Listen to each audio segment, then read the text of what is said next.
going on, everybody? Welcome back to SharkNation. It's been a little bit, but we've got a special episode here for you, number 84, with Austin Cheviron, who just came out with his book, The Money Puzzle. Austin, how's it going, my man? It's been an interesting time the last couple of weeks. I told you guys I had to be an extrovert. Since August 1st, I've been all over the country, it feels like, and now I'm ready just sit into it and enjoy the ride now. Yeah. So while we're there, so like staying back home from being on the road a lot, I'm curious on this one. Where do you feel you get more done, when you're on the road or when you're back in the studio, doing that stuff? When I'm in my little cave by myself and just whittling away and getting my vision in alignment and slowing down, that's really where a lot of the progress is made. And then when I go out into the world is when I do a lot of the work. Then I see the ground taken. But until I can get the vision right of where I want to go, I don't know what ground to take. And so a lot of people are like, yeah, I made progress. Well, where are you trying to go? Well, I don't know. Well, then how do you know if you made progress? 100%. Yeah. So you guys, so Chad, you're down in Florida, right? Yeah, I'm in Tampa. Yep. You're Jason's in Tampa. Up, Pennsylvania. Pennsylvania. So if you guys wanted to go to some place where it's colder, you would head north, right? For sure. And vice versa. But a lot of people don't know what they want, so they don't know which way to go. And yeah. That's a really good point. And I think something I didn't realize, well, because, I think, probably you're starting in the beginning of just like, how do I survive, right? And then to think of where you're aiming, it's like, wait, what? I just want to pay the mortgage. Yeah. A lot of people just think, day to day and not big picture. So any advice that you would give for people that kind of have that mentality where they're just kind of scraping by and getting by and, they don't see kind of start with the end in mind, right? Well, they said without a vision, people perish. It doesn't say without money, people perish. It says without a vision, people perish, right? So now 13 years ago, I was on welfare. So I've lived without, we weren't doing too well 13 years ago. Had my second kid, qualified for welfare. My wife's like, what happened? I'm like, I don't know. I guess we didn't make enough money this year. Well, I still had to get the vision right when I was on welfare, no differently than what I have to today. And so I guess you get the choice, boys. You get the choice on what you want to focus on. It's that simple. And do you want to focus on where you're at today, or do you want to focus on where you're going? Yep.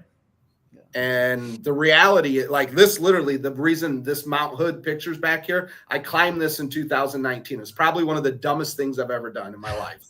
Okay, literally, the dumbest. I almost died 3 times. Oh my God. Yeah. Now, I'm an Indiana boy. We don't have hills in Indiana, let alone mountains. So being in real estate, you boys will laugh at this. I had a dream one night that I climbed a mountain. This is all, and that's all it took. And I woke up, I told my wife, I was like, I had a dream, I climbed a mountain. She's like, oh, okay. Well, I went into my office that day and I found my buyer's agent. And I'm like, hey, Broden, I need you to find me the 3 tallest mountains that I have the least likely chance of dying in the United States. Because I'm pursuing this thing now. It took like an hour. My wife didn't say no. He found Mount Hood. We scheduled the time. And I told my wife, I'm going to go climb it. She goes, all from that dream? I go, yeah, all from that dream. It's freaking awesome. So how'd you prep yourself for something like that? And I don't know what it is. I think after you get to a certain age, it's like, I got to do something. And it seems like mountain climbing is like everybody's like go-to anymore. Everybody's like, hey, I got this peak and we went here and we went here and I'm trying to hit every summit. And I'm like, that sounds terrible. I'm like, why would you do that? But I'm entering that phase. I never had any interest in that. And then all of a sudden now, I want to go hiking and I want so I'm super. Yeah. How did you prep for that? Here's what's interesting is I found out we all have a need for adventure to some level. That's what it is. It's the going out in the wild and finding myself. My cousin just told me today, he goes, remember when you were in Canada and you were on the rock thinking about life, the 2 things you wanted? Well, when I'm in Canada, I go out to the middle of nowhere and I just think about life and I'm adventuring and I'm going new places and it's scary. Like if I get hurt 2 miles off the path, no one's going to find me out here. Yeah. And so with the mountain, what's interesting, and I'm going to answer two things here. The first was, if I had a vision just of climbing up right here where it was hard, and I didn't have a vision of where I was going at the top, I never would have made it. And if I just would have thought, man, this is tough, I don't know if I'm going to do this where I'm at today, you got to have a vision of where you're going. Now, the question, Chad, you asked is, how did you prepare for it? Okay. Indiana, no hills. I went into the gym.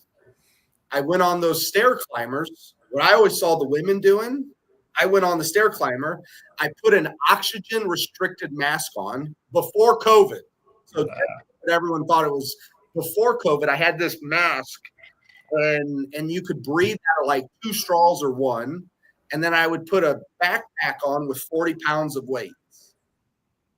And I would just start climbing.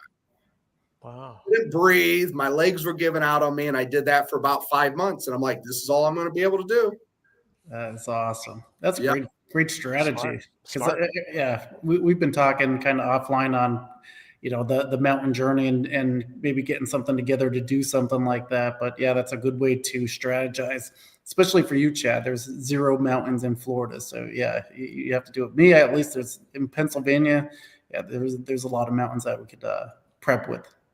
Well, it goes back to, why would we even start this? And it goes back to, I found, the sense of adventure. I need to be challenging myself. I need to keep doing something to keep my mind busy, to keep me progressing towards something, and a lot of people laugh. They're like, how did you write a book? Because God bless me with numbers, curse me with letters. It's kind of funny, but kind of not. Putting letters together just isn't my thing. So they're like, how did you write a book? Well, what they didn't realize is why I wrote a book. Talk to me about that. So yeah. You go back to why. So 13 years ago, I was on welfare. Today, I am far from it. I'm a multimillionaire. I do whatever I want with whoever I want, how I want it. And now I work more on legacy. Right. Okay. You guys have kids? We do. Oh, yeah. Okay. I didn't want my kids to know dad as the multimillionaire who has all these assets, who speaks on stages. That's not the dad I want them to know. I want them to know the dad who was on welfare, who grinded, who put a vision together, who implemented the vision day by day, who stayed happily married to their mom, who was home every night for dinner at 5 o'clock, who worked through all of this stuff. That's what I wanted them to know. Now, they're never going to listen to me say that because I'm dad. Yeah. But I can force them to read a book. And so I had the choice. Because I have freedom now to say, well, what do I want my legacy to look like? What do I want to leave behind? And I really wanted my kids to know how I created this and why, not just what I have. So I took 16 months and I paid, I don't know, $50,000 to $100,000 I'll have in this book, essentially. Now, some people are like, that's a lot of money. Well, it just depends on how much you got and what do you want to do with it. Yeah. And I sold one of my rental houses, took the profits, and started writing the book. Yeah. That's a powerful reason, obviously, but I feel you on that, because, well, I had a somewhat of a moment like that. I mean, I've had, we all have our journey, right? But like part of mine, I remember sitting on a donut floaty in a pool here in Florida thinking, my kids have no idea how I got here from where we came from. And like you said, when you put that mission behind that vision of why you're doing what you're doing, yeah, like that's how you get real. Like that's how you get real results, right? Because you're solving a gigantic problem inside the 6 inches between their heads, which is how is that not going to work for other people? Where your kids are human beings, just like everybody we work with is a human being. So, wow. Let me say this, Chad. First, I got my first thing first. I had someone ask me yesterday, well, how many copies have you sold? I go, I don't really care. They're like, what do you mean you don't care? I'm like, I didn't write it for the world. I wrote it for me and my family. Love that. Number one. And they're like, okay, stop the BS. How many copies have you sold? I go, well, as of yesterday, like 500. They're like, how do you feel? I go, I really don't have any emotions around it. But I did know when I was writing this, the number 2 person I was writing it for were real estate agents. Okay. And here's why. Since I've been 6, my dad's been in real estate. So I'm 41 years old now. 85% of my life's been surrounded by real estate agents. I'm a different breed. Like that alone is a different breed. Sure. Make it even worse. When I was 12, my dad was a manager of the largest Coldwell Banker office in the nation. So I've not only been surrounded by real estate agents, I've been surrounded by the top of the top in the country. Right. Now I coach and train them, so it's a whole nother world. But where I'm going with this is I've watched tens of thousands of real estate agents, great quality people who do great work, never get out of the business because they don't have money. Yep. It's one of the biggest reasons why agents don't succeed is one, handling their own personal finances and running it like a business. So what you're doing is fantastic, putting something together that could be a playbook for agents like that, because we have an unpredictable commission-based business. You don't get a regular paycheck every week or every 2 weeks. You don't know what you're getting this month compared to next month, or what, maybe you could fix your expenses, but that monthly income is always changing. So yeah, having something like that is phenomenal. Yeah. So I knew the number 2 audience, real estate agents. I could speak to them and show them, hey, I was just like you, 20 years licensed. I was probably worse. I was on welfare. Most of them aren't on welfare. I was a little worse than you. I created a vision, and then I created all these systems to help me achieve that vision. And here's exactly what I did and how I did it. Started with my kids, and then it can go to the masses. And so I had that in mind as I was doing this, is how do I help? How do I give back? How is that part of my legacy now that I get to work on? Yeah, let's start with the beginning on that. I'm like a process guy, and I'm around your age as well. And the idea of writing a book and climbing mountains and stuff is in the back of my head. What's that process look like from even starting? Where do you start with when you do want to write a book? How'd you start? How'd you plan all that? How'd you even get from A to being published? Well, before even A happens, it starts with a vision once again. So I'll burn that word out today. Without a vision, people perish. So you got to have a vision of why. Why would I do this? What would this do for me if I did it? And then I have a filter I run everything in my life through. If it's not a hell yes, it's a hell no. It's really simple. Do you want to go hang out with Jason and Chad? Hell yeah, I want to go hang out with Julie. Call them up. I'm going to go hang out with these guys. I've been watching them. I like these guys. This is a hell yes for me. And if it's not a hell yes, then the answer is hell no. It's that simple. There's no other negotiation. If it's not a hell yes, it's a hell no. I like that a lot. Gotta have boundaries. It sorts through the fluff real fast. Those no half measures. I mean, I know I've experienced that. And it was actually a topic on our team huddle either today or yesterday, was the dipping the toe in and the half measure. Actually, it was a conversation like 3 times in the last week now that I say it, was that's really, really good, because it cuts out the BS in the middle. So the question becomes well, what would be a hell yes? And the only thing that makes it a hell yes is things that align to where I want to go and who I want to be. That's it. If it's not, then it's not it might be a yes, Jason, but it's not going to ever be a hell yes. So go back to the book. Okay, how did this become a hell yes? Because I'm not a writer. No way. I'm not a writer. I'm not a letters guy. I'm not a reader. So how does the book become a hell yes? 1, for my kids. 2, for the world, for legacy. 3, as an investor. This is called an asset. This is an asset. It's just like a rental house for me, but it doesn't have taxes and maintenance. It doesn't have those things. So I diversified and got another asset. I think for some of us that have actually gone past, like I'm in where the 1% of the world is now. Most of the world doesn't get to this point. And I'm not saying that in any way that's heightening me up. Like I made it, and I now have an obligation to go back and show the world, here's how I went there. Here's how. And so with all of those things, guys, it became a hell yes. And I'm like, dang it, I got to write a book. And then you want to get a little worse. I'm down in, I took a trip down to Puerto Rico to go hang out with a friend of mine, Jarek Robbins. Yeah. So a lot of people know Tony, his father. So I went down to hang out in Puerto Rico with him this year, which was the worst trip to get there I've ever had in my life. Like literally, I literally cried when I got to my hotel room that night. I'm supposed to be here, but this is the worst trip to Puerto Rico I could have ever had in my life. Like literally, I cried when I got there, and I don't cry about anything. But I went there and I just needed to ask him one question: is should I do the audiobook? I'm very curious. My wife's like, can't you ask him that over the phone when you talk to him? I go, no. I got to ask him in person. This is a deep question. This is part of my legacy. If it's my words coming out or if it's somebody else's. And I don't like letters, boys. I don't like letters. So thinking of confining myself for 3 days in Seattle, 1 day there, 1 day back, and 3 days in a booth, my answer to that is hell no. That's a no. How does it become a hell yes? Is because I have mentors and guides next to me to speak into things that help me understand, why should this be a hell yes? Why should the world hear your voice? Why should you do this?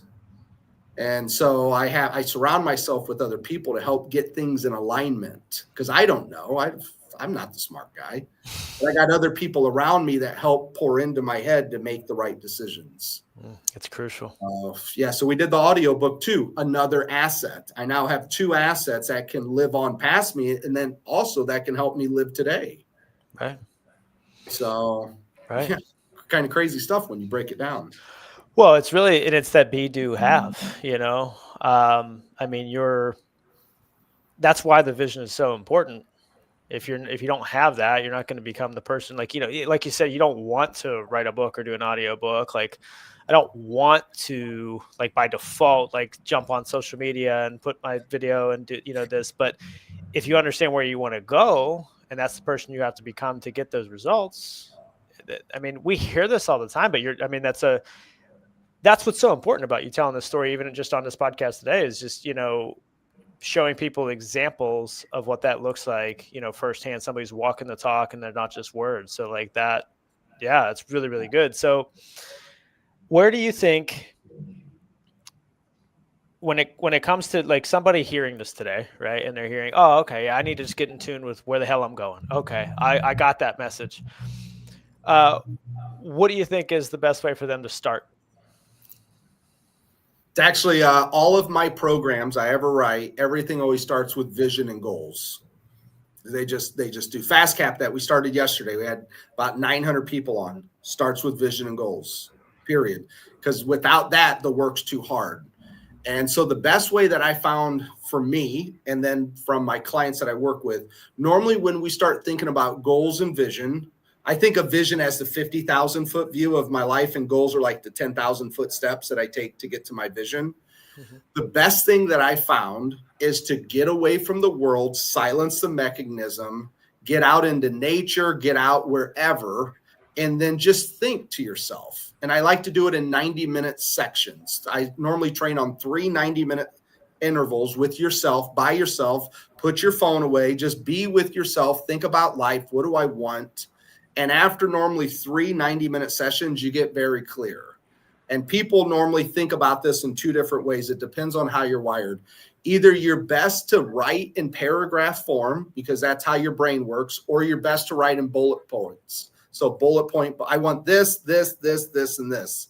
And that's normally more of the direct people. If I did a disc profile, could be the DCs.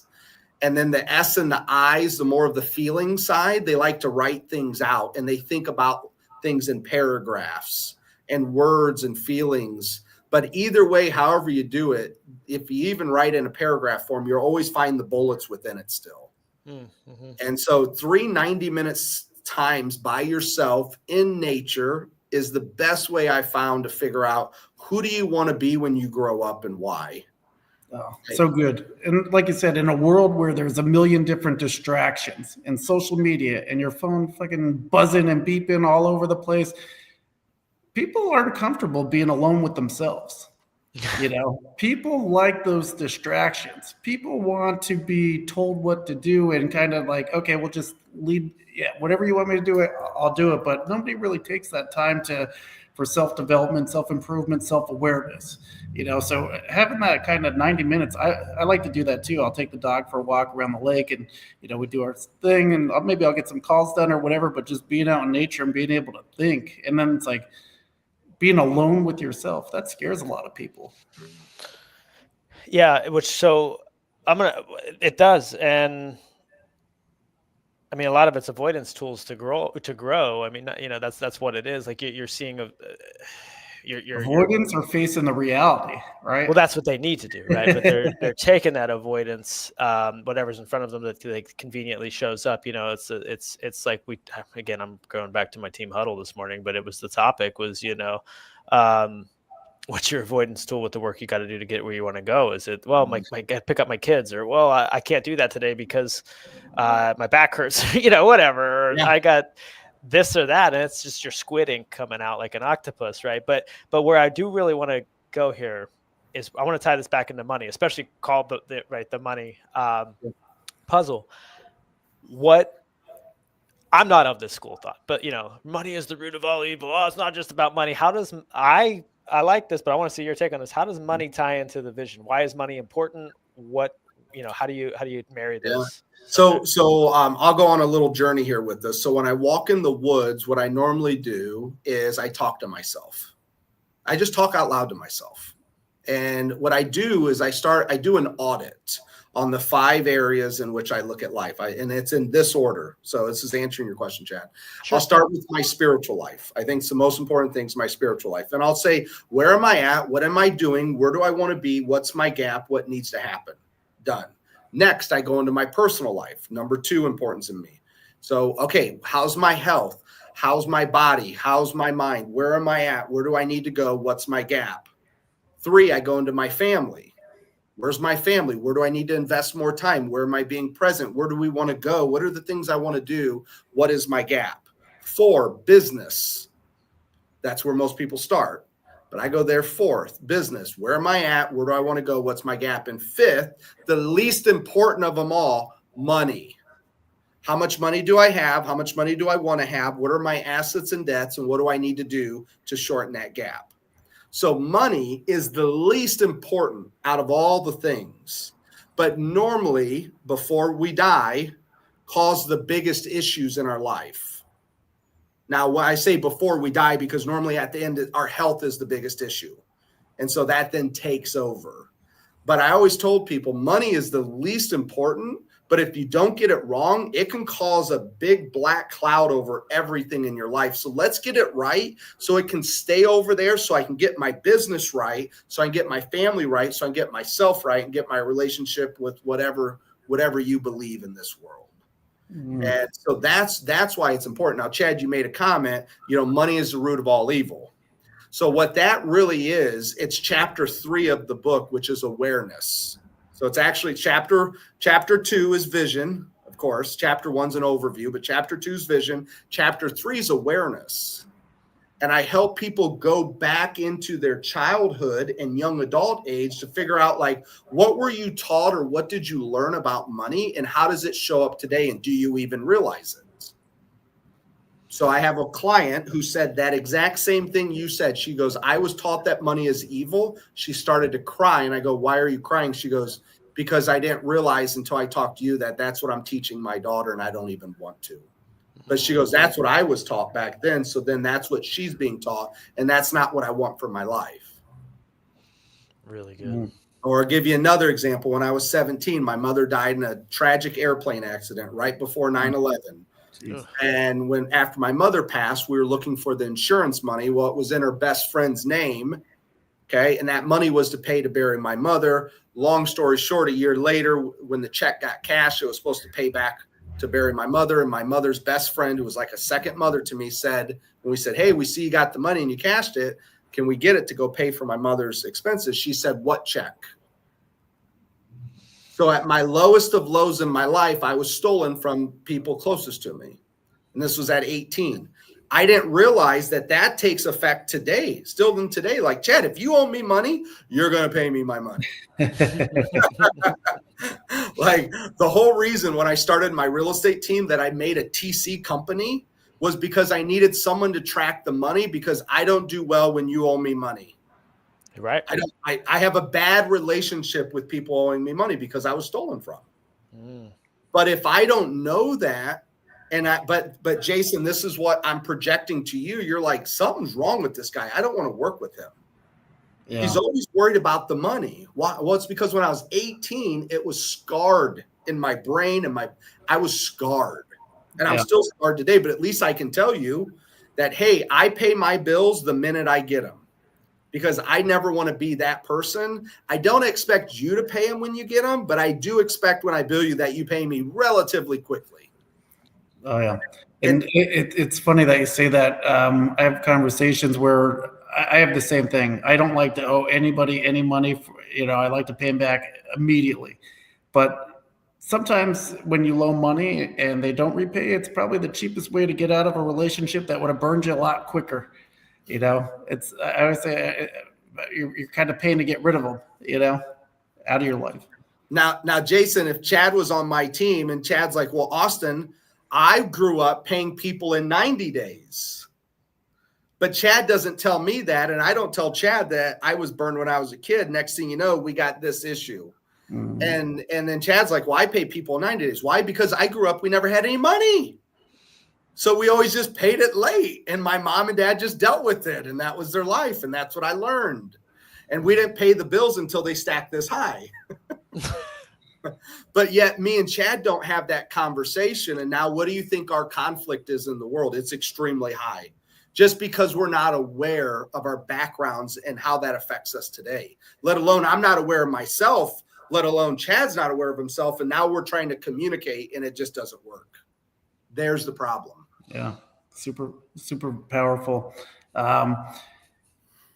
Like you said, money is not the root of all evil, but money will shine a light on some of the other issues that you have in your life, right? So say if you have a problem with your health and fitness, but you're working 2 jobs to kind of meet your budget needs. But your health will take the side step because you don't have that time in your schedule to focus on your health and fitness because you're working all the time to pay for stuff. And so being in alignment with money is a good thing because it frees you up. It creates that freedom to pursue other things, to do what you need to do and focus on different areas of your life. So that's super crucial. Yeah, I've used money this year to buy me time to figure out who I wanted to be when I grew up. It might sound weird to say, but like I'm at 41 right now, and everything we've done. I was a top agent. I ran a top team. Now I coach, train, and all. They're like, who am I? What do I want to do? And why do I want to do it? What does my life need to look like for me to be like in complete, authentic form of myself? And not because I need money or I want to be this, but like what is it that I'm here to do and why? And let me tell you, that stuff takes time to figure out. And I needed to fund that time. I always say your vision needs time and it needs money. It needs both. It needs funded. You need to be able to invest into your vision and to sit down with yourself. I took 2 months off of work to write this book to start with. 2 months, just writing everything I knew. And if I was dying of money, I would have been thinking, you got to make money today, Austin. You got to go make money. You got to make money. And the book would have never come because it would have always taken second, third place. Yeah. So I was able to sell a couple of my rental properties and put enough money in my account that public enemy number one, my brain of thinking I need to make money. I put that aside and said, just go do your legacy work now. Stay calm. You got 60 days. Just go do your work. All your bills are paid. Your employees are paid. Just go do your work now. But if I needed the money, guys, guess what? Just like all of us, I couldn't have done deep work. Yeah. So your vision will need funded. And that's too much distractions, like you said. If you're not able to focus on something like that with that big of a time commitment and you're distracted by, like you said, having to go to work and then come back and then restart again, start, stop. Not taking that time out is super crucial. But being financially free enough to do so is, like you said, it freed you up to do that. And it seems like everything that you're talking about, you're talking about your life's mission. It seems like you like to give back. Here's something for the future. I coach because I want to give back and help.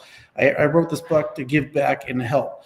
So I mean, like you said, your actions determine what your values are, and that you can see right from what you're doing is that's a core value for you, giving back and helping others. Thank you.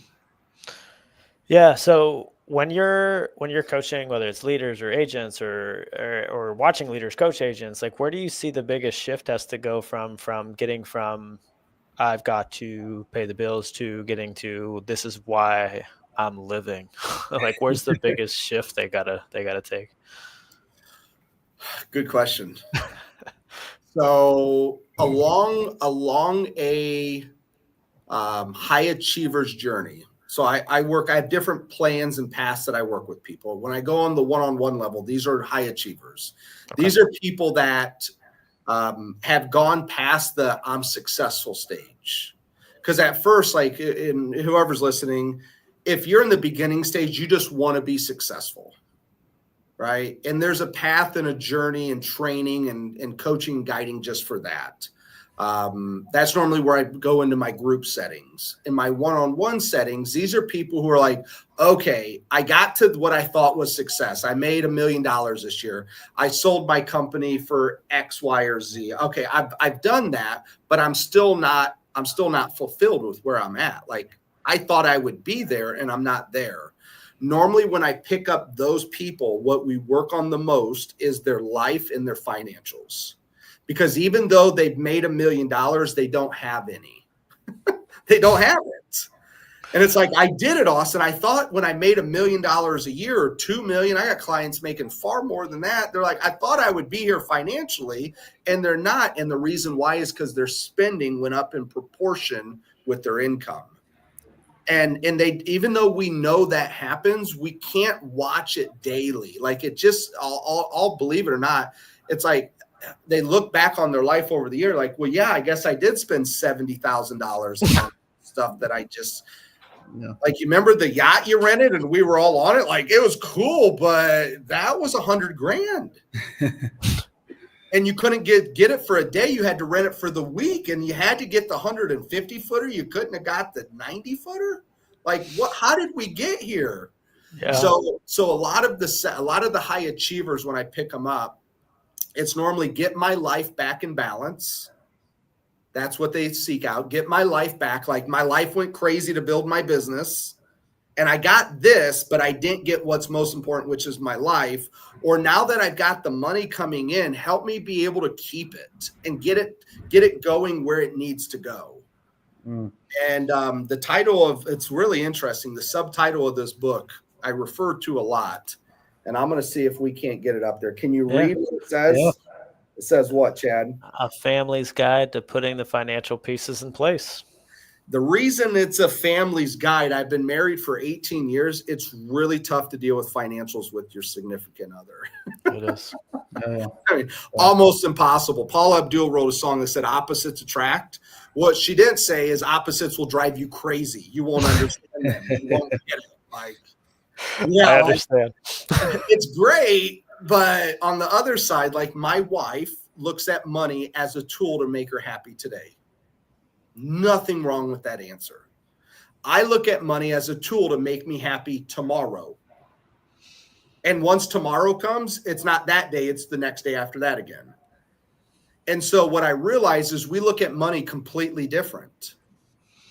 And my way means I'm not living life to the fullest today. And her way means she's never setting something back for tomorrow.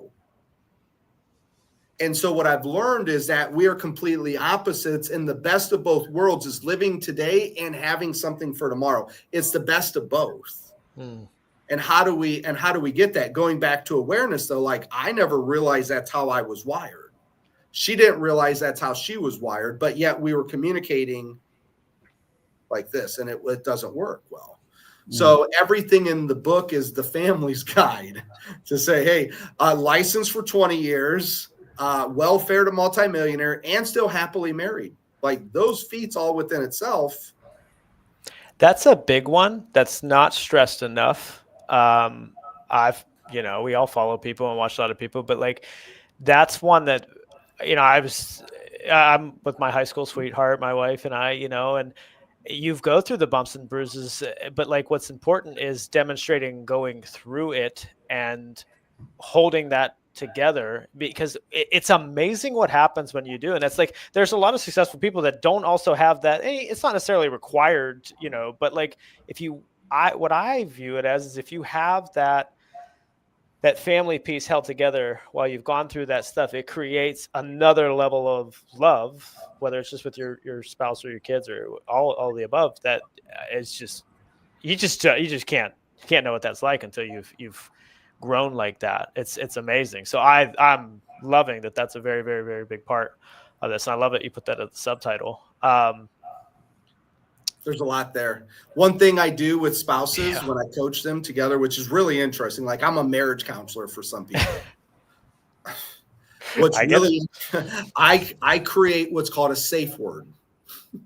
And we have a safe word that we use when we go backwards into the damage that's been done, because my job's to fix the damage and to get the vision and alignment. So, but a lot of times there's damage, like, hey, you spent all the money, or hey, you opened up these credit cards, or hey, you got us into whatever it was. We create a safe word to let us know, hey, let's not go back into the damage and have the argument. Let's keep the vision forward. And we use a safe word to stop that moment when it happens and then move it forward. Oh, so just to give you, I know where you're going with this deep work, right? So just to give people awareness with this, a situation that you might be talking about is we grew up poor. And when we went to school, we saw the rich family that came in on the Tahoe, right? And they had the biggest, nicest truck, and they had the biggest, fanciest things, and they had the nicest house. So then when you do start getting success and you do start having money, you're using money as a status thing. It's not that you want the car, you want that status of having the nicest car and the nicest house and all that. And it's because of your roots that you grew up in, and you want that for yourself now, right? So it's not a money thing. Sometimes it's a status thing. And having that awareness of, well, do you really need that? Like Dave Ramsey is always talking, sometimes you got to amputate the Tahoe, right? You know, and then going back and saying, okay, is it something that we need or something that we want? Do I actually need this, or is it because I want that status? And a lot of people won't go deep on that piece of the puzzle. So one thing I've said a lot recently is money is the perfect accountability tool. It's like, are you outside of your personal development? Well, money's going to show you, because you're wanting things that aren't really, you know, who you are and all those things, right? So like what money has done for over years, I feel like it's a scoreboard, you know, that can show you what you're maybe reaching for before you should. You know, and so I think, you know, accountability is everything, but I think money is a lot of that for people, and that's what it does. But yeah, it does tie back into the childhood. It ties back into that stuff, and I think I don't even know where I'm going with that. I just know that, like, I think it's super important to look at, you know. So why money puzzle? Money puzzle. Why does that tie into like I hear all, so I love the concepts. I love all this stuff. I love everything. I hear a lot of personal development and stuff. So why is the money puzzle the feature item versus, like, you know, get real with your why, not, you know, just yeah, well, as an example. Look, in the reason why. So when I spent 60 days by myself and I wrote everything I knew about money. Okay, that's where I started. I did a 30-day brain dump. After 30 days, I called my cousin, who was my business partner, Nate Cheviron at the time. And I'm like, hey, I got 30 days in. He's like, yeah, we kind of need you back here at the office. And I'm like, well, I got a problem. He's like, what's that? I go, I didn't write anything about making money. He goes, well, why is that a problem? I go, you think I'm going to go train the world on money and I'm not going to talk about making it? Like, how is that going to resonate with the world? Because the world thinks when I have money, it's because I made it all. Right. And really, it's about everything I wrote was about how to care for it and how to think about it and how to create systems and processes and have it available and all the other things. Making it's only a fuel for the car. If you think about a car and a destination, what needs fuel to get there? Yeah, but if I just had a can of gasoline, which is the income, that's not going to get me anywhere. I got to have the vehicle, and the vehicle has tires, it has window, it has all these things. Well, after 30 days, I called him up and I'm like, he's like, just keep writing, dude. If that's your journey, write, because whatever you did's working. And so then I put it all together over the next 30 days. And what we came up with was called the Cheviron Pyramid of Wealth. It was the 22 different components of my life and my business and how I put them together. And the reason the money puzzle comes in is because each one of these pieces are an independent piece that without doesn't make the vision that you want. You got to have these pieces. And so that's how the money puzzle came about. And it's really broken into 3 sections. We have personal finances, which is the foundation. Then on top of that, we have business. And then what holds it all together is what I call generational. It's my generational section. And that's getting into like when COVID hits, how are you not going to go under? When 2009 hits, how do you not go under? And then the last 2 chapters are inheritance and giving. So that's how it ends. That's where the money puzzle ends. And it's like, how do you give what you have back when you pass? How do you give to the world the way you want it to? And I tell stories about when I would sell houses, I'd get calls from widows saying, you know, my husband died and he had these 5 rental properties and I don't want them, just get rid of them. And I was doing a buy one, get one free. Like, because she didn't want them. Wow. And the husband's probably rolling over in his grave thinking, I worked my butt off to have these and now you just give them away? She didn't want them. Here's why. He never taught her how to inherit what he was building. So now I had, start of this year, I had about 50 single family rental properties. Wow. It's one of the pieces that allow me to do whatever I want. And so, what I realized as I was writing this is that I have to teach my wife the purpose of these. Why do I have 50 single family properties and not 20 multifamilies? It's because each one of these are a small insurance policy that if I need something, I can sell one tomorrow and boom, it's gone. I got 50 grand, 100 grand, whatever it is. Where if I had a $2 million complex, I got to look for the investor out of Chicago who's flying in 6 months. And I'm like, that's just not it. So I was telling my wife, here's who manages these. Here's the addresses of all of them. Here's how much we paid. Here's what they bring in. Here's the purpose of each one. Here's how I see this aligning with our vision. Here's, you know what? If we want to spend 50 grand and we want to write a book, we can sell one property. Here's how we'll decide which one to sell. And so I needed to teach her how to inherit these if something happened to me. Very, very important in life. And being through when I was 17, I buried my mother. I went through all of her stuff. I went through all this. Like I had no lessons on how to go through someone's inheritance. I had the mess. And we're like, whoever wants it, just come get it. Well, there's a better way to do it if you're proactive and you're thinking about it. Right? Like my mother passed at 17. I now have knowledge and responsibility how to help your kids out right now. And I take that seriously. My father's been a real estate agent since I've been 6. I've been surrounded by 10,000, 50,000 real estate agents. I got out alive. I succeeded. I passed the test. That's what I have a job now to help other people to look at it and say, here's what you do. And here's how you sell more. And then here's how you take care of your money. So one day you can get out. You don't have to be 85 years old saying, how do I get in the hologram lockbox? Yeah. How did he get to this point? Yeah, with the nameplate on. The inside joke for real estate agents is you never see a retirement party for one, right? So you have to manage your money well. As like you said, with an unpredictable income, how do we do that? And how do we invest for the future and not spend it?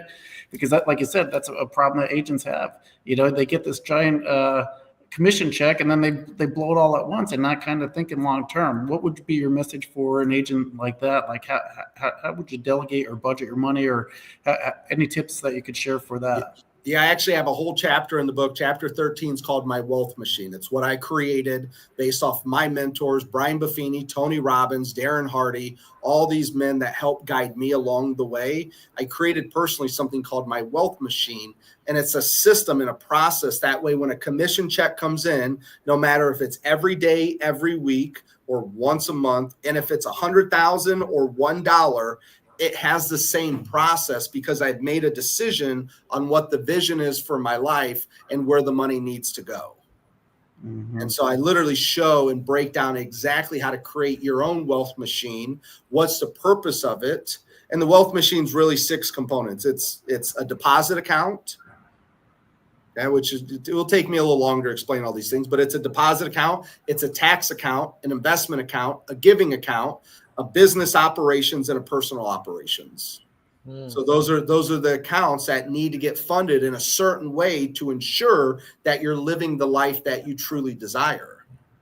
Because if you don't have a system and process, what will happen is you'll spend all your money.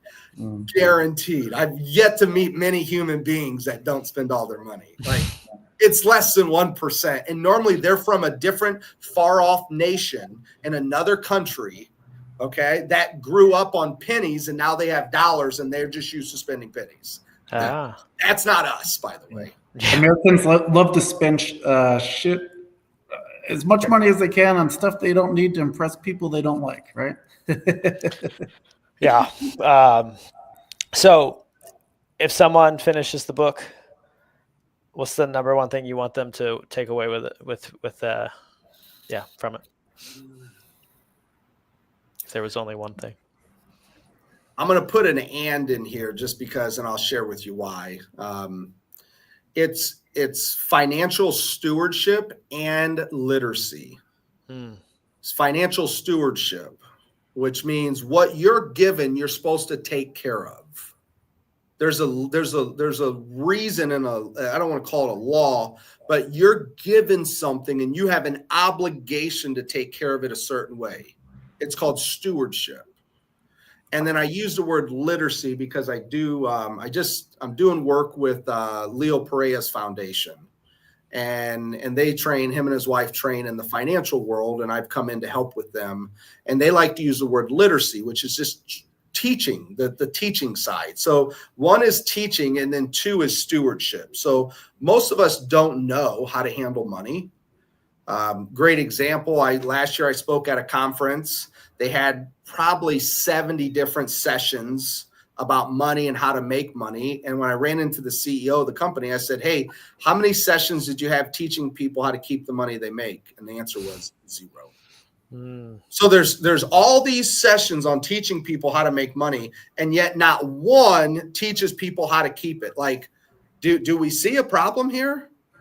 So literacy, teach them the way, and then stewardship, which is be that person. Like, I have an obligation to give away 10% of everything I make. I have an obligation. I literally have an account today with thousands of dollars in it that I'm supposed to give away. And I feel guilty that I have thousands of dollars that's supposed to go to the homeless, poor, charities, and everything. Wow. Imagine that for your life. I feel guilty today that I have a lot of money that I'm looking to give to people, and it's sitting in my account, and I'm not supposed to have it. Imagine if you could get your life that way, and you could think about money that way, and you could treat it that way. What I've learned is when you treat it right, you're going to be given more. And when you don't, it's going to be taken from you and given to people like me. That's awesome. That's what I want them to learn and to become and to live. I love that. So if somebody wants to connect with you, buy the book, where do we send them? Where do they go?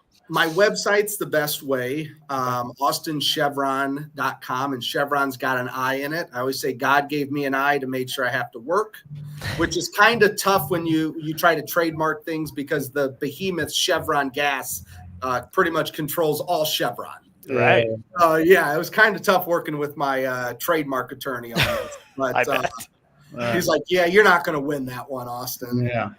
So my website's got everything that I do. It's got the book. The book's on Amazon, Barnes and Noble, Target's website. It's all over the place. But my website's there to see what I do, who I am, and you can connect with me through the website. Yeah. What if anybody wants to coach with you, or agent that needs to get coached, or team leader that wants to get coached? Where is same site?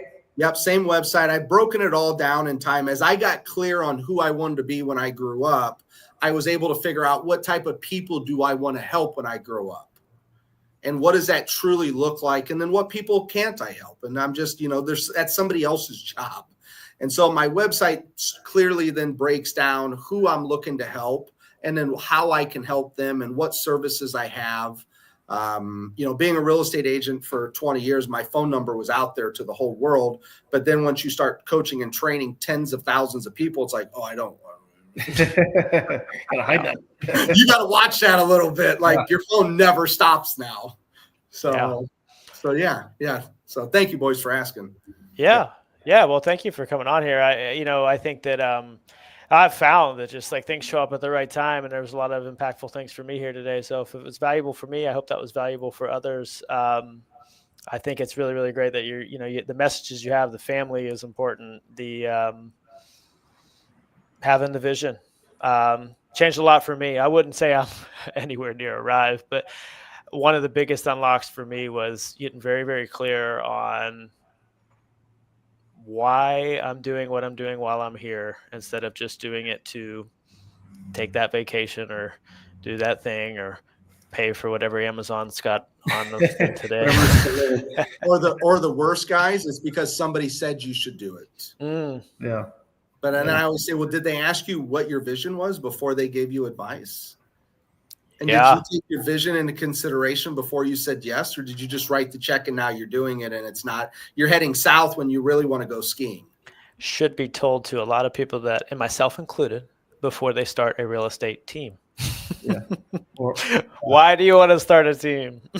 Yeah, for sure. My biggest takeaway, and this hit home, was the inheritance part. I have so many different businesses and so many different rental properties and all kinds of stuff going on. My wife has no idea, and I don't want to just something happens to me and I just dump it on her. I mean, now I feel like a big jerk. I have some stuff all broken out for, like, here's what you need to know. But I mean, we're always buying stuff. We're always doing different investment properties and things like that. And she would have no clue which properties we own and which we don't, and what to do with them. I think that's the most important thing. If anything happens to me, what's the plan with them? Well, Jason, in the book, I help lay all that out to the very end when we get to inheritance, to say, hey, you now have all this in place. Now you just got to document it in a will and a trust. You've done all the work. I've done it with you. Yep. And we have it all sitting there. We've done the work, and now we know why. Yep. So remember, literacy, I now understand, and now stewardship, which is now I do, and I'm taken care of. Those are the two main pieces. Beautiful. So you got it now. So next time I check in with you, or if I run into your wife, we now know what all these answers are going to be, right? Or she might get rid of me when she finds out how much, what's all there. Toast. Safe word, Jason. You got to safe word. Yeah, we'll use pineapple. Pineapple. Tippy toe, a lemon drop. Seinfeld. You got to go to the Seinfeld stuff. Awesome, man. Well, we definitely appreciate you on the show. It's been a while since we've done it, so it's getting the band back together, which is always good. Me and Chad love to have people on and, like I said, connect with guys like you that are looking to make a difference out in the world, man. So thank you so much. Yeah, thank you, guys. Appreciate your time today. Thank you. All right. We'll see you on the next one.